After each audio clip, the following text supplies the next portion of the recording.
Alright, what's going on, guys? Trev back again, here to bring you another video. This one's going to be doing a video giving my thoughts on some recent news from Comic-Con, where Robert Kirkman, the creator for The Walking Dead, said or reconfirmed that we will in fact see the Walking Dead series outlive Rick Grimes. I mean, I've said before that, Rick does not survive to the end.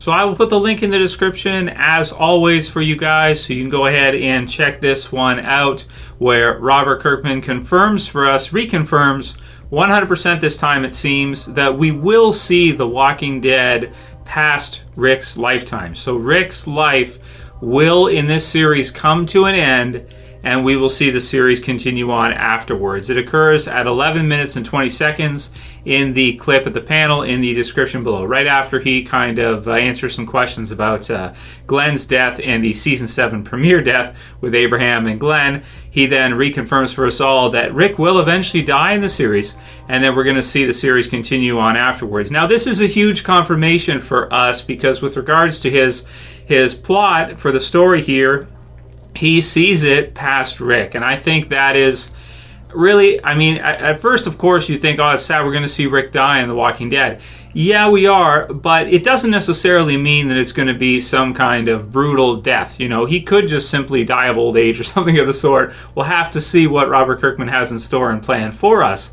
But it's great news, I think, because if you look back to the beginning of the series with The Walking Dead, when we first meet Rick, we've got the stuff with Shane and the prisoners that have escaped, him getting shot, and then him waking up in the hospital in zombie apocalypse world, the Walking Dead world, so to speak, that universe.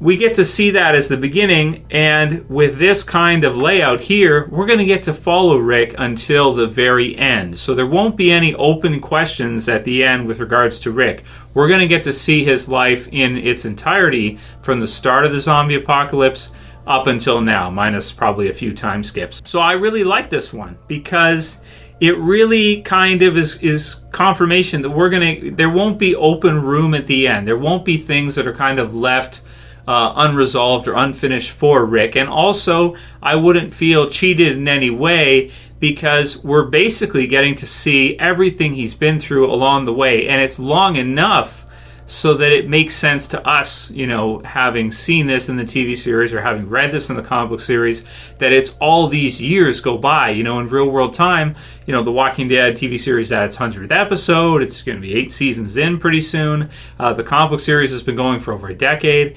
and we've really grown with these characters. So to get to see our kingpin for Walking Dead, our main man, Rick, be killed off eventually, be it a good death or a bad death, somewhere in between, we'll have to see. Personally, I like it a lot, because it finishes that storyline. It lets us experience his life in its entirety, and then we get to see the series continue on afterwards, most likely led by some of our other A-listers, such as Carl, maybe Maggie, and some of the others along the way that have really come to the forefront for The Walking Dead. Now, what that looks like with The Walking Dead continuing on afterwards without Rick being our core front character is going to be very interesting to see. I think that's going to be a very exciting time for the series, and probably a make it or break it time, whether or not the series is going to be able to continue onwards for the comics and then eventually for the TV series. Who would be able to fill Rick's shoes if you are to kill him off? Is Carl going to be enough for viewers to keep watching and for readers to keep reading? Are some of these other characters that are kind of brought up and kind of take over, so to speak, the reins, as we've almost seen, I think, systematically start to happen in the comics, and now even in the TV series as well too, where you don't have Andrew Lincoln every episode always there at the forefront. You don't have him in every single, or even 3/4 of the episodes of the season. You have a good number of episodes or a good number of issues where you have other characters that are leading the forefront in this universe. So I just hope that it's a satisfying ending for Rick, whatever he has planned for us. And really, I can't wait to see it. I hope I live long enough to see it, as I'm sure you guys do too. But it probably wouldn't be that far off. I would think within the next 5 5 to 10 years somewhere here, probably within the next 5 years, we should probably see that in the comic book series, give it another few years for the TV series, and eventually we would see Andrew Lincoln's Rick be killed off in the TV series as well too. So really crazy stuff. Depends on how you view The Walking Dead and whether or not you think it can work without Rick. Write your comments below, and I'll add a poll here for you guys too. You can vote in. Do you think that The Walking Dead is going to work without him? And how would you feel about watching the show or reading the comics after he's already died, after his time has come? Let me know what you guys think. It's really interesting stuff. I actually love it, to be honest. And you can thumb up the video below. You can also share and favorite. And if you're new and you want to subscribe to the channel, you're going to click that button bottom left to subscribe. Always appreciate it, guys. And I'll see you back again for another video. Going to have a Q&A video for you guys probably next, most likely tomorrow. So always, it's Trev, and I'm saying peace. Later, guys. See you soon. You better subscribe.